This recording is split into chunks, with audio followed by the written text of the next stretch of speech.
Assalamualaikum warahmatullahi wabarakatuh. Perkenalkan, nama saya Raden Ralfansyah Muhammad Yanuar dengan NPM 101214778 dari kelas C12 STIS TMI Bandung. Di sini saya akan menjelaskan tentang Ma'rifatul Rasul atau mengenal Rasul untuk memenuhi tugas evaluasi tengah semester pendidikan agama Islam. Di sini saya akan menjelaskan tentang 4 bab. Yang pertama ada Hajatul Insan ila Rasul, yang kedua ada Ta'riful Rasul, yang ketiga ada Makanatur Rasul, dan yang terakhir ada sifat-sifat Rasul. Bab yang pertama, Hajatul Insan ila Rasul, atau kebutuhan manusia kepada Rasul. Di dalamnya ada Al-Insan. Kata Al-Insan disebutkan dalam Al-Quran sebanyak 73 kali yang disebut dalam 43 surat. Kata Al-Insan dapat menunjukkan pada proses kejadian manusia, baik proses penciptaan Adam maupun proses manusia yang bertahap secara dinamis dan sempurna di dalam rahim. Yang kedua ada fitrah. Fitrah pada manusia dapat menilai baik atau buruk tingkah laku manusia atau dirinya karena dia dimiliki sejak lahir. Di dalamnya ada yang pertama wujudul khaliq atau kewujudan pencipta merupakan hal yang tidak dapat diingkari. Yang kedua ada ibadatul khaliq, yaitu manusia secara umum mendapat perintah dari Allah Subhanahu wa taala untuk mengabdi kepadanya. Yang ketiga ada hayatul munadomah atau petunjuk dari Allah adalah untuk memandu manusia ke arah yang baik. Yang ketiga ada hidayatur Rasul. Jika kita hendak mengikuti perintah Allah, maka kita mesti mengikuti perintah Rasul. Di dalamnya yang pertama ada makrifatul khaliq atau petunjuk Rasul digunakan untuk mengenal Allah serta memikirkan alam sebagai ciptaannya. Yang kedua ada minjatul hayah, yaitu petunjuk Rasul juga digunakan untuk mengamalkan Islam yang benar dan yang direstui oleh Allah. Yang terakhir ada ibadatul shohih, yaitu ibadah yang menyembah Allah dengan panduan mengikuti Rasul. Rasul sebagai penerima wahyu dari Allah harus diikuti. Hal ini untuk mengembangkan dan menyebarkan nilai-nilai Islam secara sah dan tepat.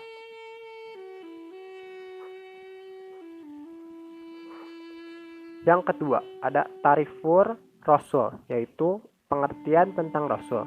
Secara bahasa, Rasul berasal dari kata Rosala yang berarti mengutus.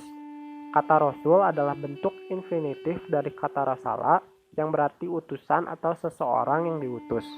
Secara istilah, yaitu adalah seorang laki-laki yang dipilih dan diutus oleh Allah dengan membawa risalah kepada umat manusia. Rasul adalah laki pilihan dan utusan Allah. 2 kunci dalam pengertian tentang Rasul. Yang pertama ada hamilur risalah. Hai Rasul, sampaikanlah apa yang diturunkan kepadamu dan dari Tuhanmu. Dan jika tidak kamu kerjakan atau apa yang diperintahkan itu, berarti kamu tidak menyampaikan amanatnya. Allah memelihara kamu dari gangguan manusia. Sesungguhnya Allah tidak memberi petunjuk kepada orang-orang kafir. Quran Surat Al-Maidah ayat 67. Yang kedua ada qudwatu fi tatbiqi risalah, atau menjadi contoh bagi umat manusia dalam melaksanakan ajaran yang dibawanya.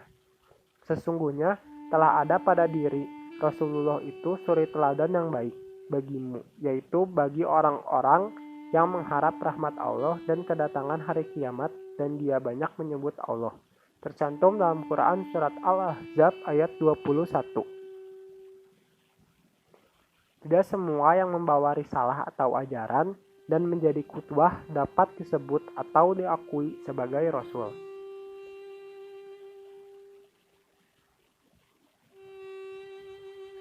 Ciri-ciri khusus. Yang pertama ada asyiatul asasiyah atau sifat-sifat dasar yang layak baginya. Misalnya jujur, amanah, tablik atau menyampaikan, dan cerdas. Yang kedua ada al-mukjizat, yaitu memiliki mukjizat. Yang ketiga, adanya al-bisyarat atau berita gembira kedatangannya. Tercantum dalam Quran Surat Asy-Syaff ayat 6.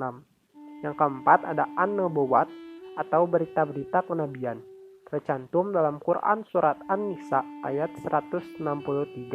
Dan yang terakhir ada at-samarat atau hasil dakwah yang dilakukannya. Tercantum dalam Quran surat Al-Imran ayat 110. Ketiga, makanatur Rasul atau kedudukan Rasul. Rasulullah SAW memiliki kedudukan yang istimewa bagi umat Islam. Umat Islam memposisikan Rasulullah SAW secara proporsional, sebagaimana diajarkan sendiri oleh beliau. Aku mendengar Rasulullah SAW bersabda, janganlah kalian berlebih-lebihan dalam memujiku seperti orang-orang Nasrani berlebih-lebihan dalam memuja putra Maryam. Sesungguhnya aku hanyalah seorang hamba Allah. Maka katakanlah Abdullah hamba Allah dan Rasulnya. Hadis riwayat Al-Bukhari.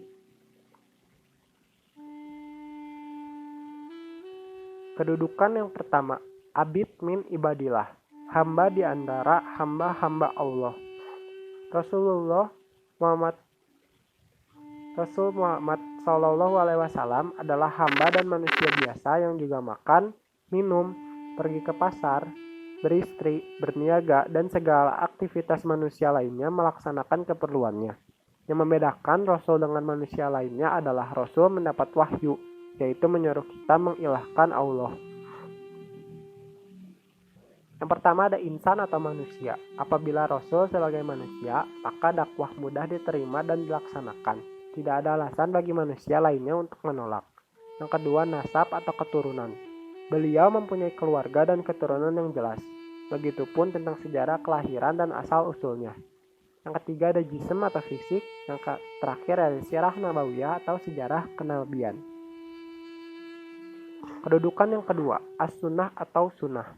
Maksud sunnah Nabi adalah segala sesuatu yang disebutkan dan diamalkan Rasul SAW. Sunnah Nabi bernilai syar'i dan perlu untuk mengikutinya. Sunnah tersebut dijadikan sebagai teladan dan ikutan. Di luar itu boleh dilaksanakan atau tidak. Kedudukan yang ketiga, Rasul minal mursalin atau Rasul di antara Rasul-Rasul. Muhammad SAW selain sebagai hamba biasa juga sebagai Rasul yang mempunyai keutamaan dan ciri-ciri kerasulan. Muhammad seperti Rasul lainnya juga mempunyai mukjizat dan tugas-tugas mulia. Walau bagaimanapun, Rasul juga seperti manusia yang akan meninggal pada saatnya. Yang pertama ada tabligh risalah atau menyampaikan risalah. Tercantum dalam Quran surat Al-Jin ayat 28 dan Quran surat Al-Ahzab ayat 39. Yang kedua ada adawul amanah atau menunaikan amanah. Amanah seorang Rasul adalah menyampaikan risalah kepada manusia. Buktinya adalah pengikut-pengikut yang setia dan menyebarkan dakwah. Tercantum dalam Quran surat Al-Maidah ayat 57. Yang ketiga ada imamatul umat atau pemimpin umat. Tercantum dalam Quran surat Al-Maidah ayat 41 dan Quran surat Al-Isra ayat 71. Yang terakhir ada dakwah nabawiyah atau dakwah kenabian. Al-Quran dan juga sirah banyak menjelaskan dakwah Nabi. Dari kedua ini muncul fikih dakwah yang sesuai dengan realitas, tuntutan, keadaan, dan respon setempat. Bab yang terakhir ada sifat-sifat Rasul. Rasulullah SAW memiliki sifat-sifat kerasulan. Di antaranya adalah sebagai berikut.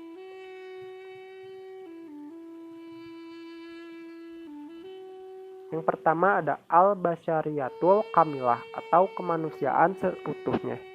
Rasulullah SAW adalah manusia biasa seperti manusia lainnya. Rasul juga adalah bangsa manusia seutuhnya, memiliki jasad dan perasaan.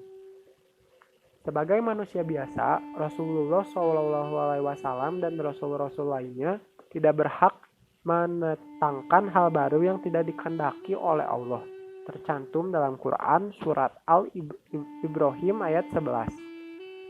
Sifat yang kedua ada al-ismah atau terpelihara dari kesalahan dan dosa. Karena bersifat basyariah atau kemanusiaan, maka Rasul SAW mungkin saja berbuat salah atau keliru. tetapi kesalahannya akan diluruskan oleh Allah, sehingga beliau terpelihara dari berlarut-larut kesalahan dan dosa. Inilah yang disebut sifat ismah, dijaga, dilindungi, dicegah, dan dikendalikan oleh Allah sehingga terhindar dari kesalahan dan dosa. Yang ketiga ada asyidku atau jujur. Sifat ini harus dimiliki setiap insan. Rasulullah Shallallahu Alaihi Wasallam bersifat jujur. Beliau tidak berdusta tentang apa yang diwahyukan kepadanya dari Allah Ta'ala. Sifat selanjutnya ada al-fatona atau cerdas. Sifat ini harus dimiliki seorang Rasul karena bertugas memimpin umat manusia. Rasulullah SAW dibekali fatonah atau cerdas, sehingga dapat menjelaskan wahyu Allah kepada seluruh umat manusia dengan sebaik-baiknya. Beliau juga menyuruh manusia dengan hikmah atau pengetahuan dan pelajaran yang baik serta dialog yang terbaik. Sifat selanjutnya ada al-amanah atau terpercaya. Lalu at-tablik atau menyampaikan risalah. Sebagai Rasulun minal mursalin, Muhammad Shallallahu Alaihi Wasallam memiliki tugas untuk menyampaikan risalah sebagai bentuk penunaian amanah. Dan yang sifat yang terakhir ada al-iltizamul kamil atau komitmen sempurna terhadap kebenaran. Beliau tidak pernah bergeser sedikit pun dari kebenaran. Beliau senantiasa berkomitmen kepadanya dan segala sisinya. Maka dari itu ada kesimpulannya, yaitu Muhammad SAW adalah khuluqin azim atau berada di atas akhlak yang agung, tercantum dalam Quran surat Al-Qalam ayat 4, dan akhlakul Quran atau akhlak Al-Quran, tercantum dalam hadis riwayat Muslim. Sekian penjelasan dari saya, mohon maaf bila ada kesalahan. Wassalamualaikum warahmatullahi wabarakatuh.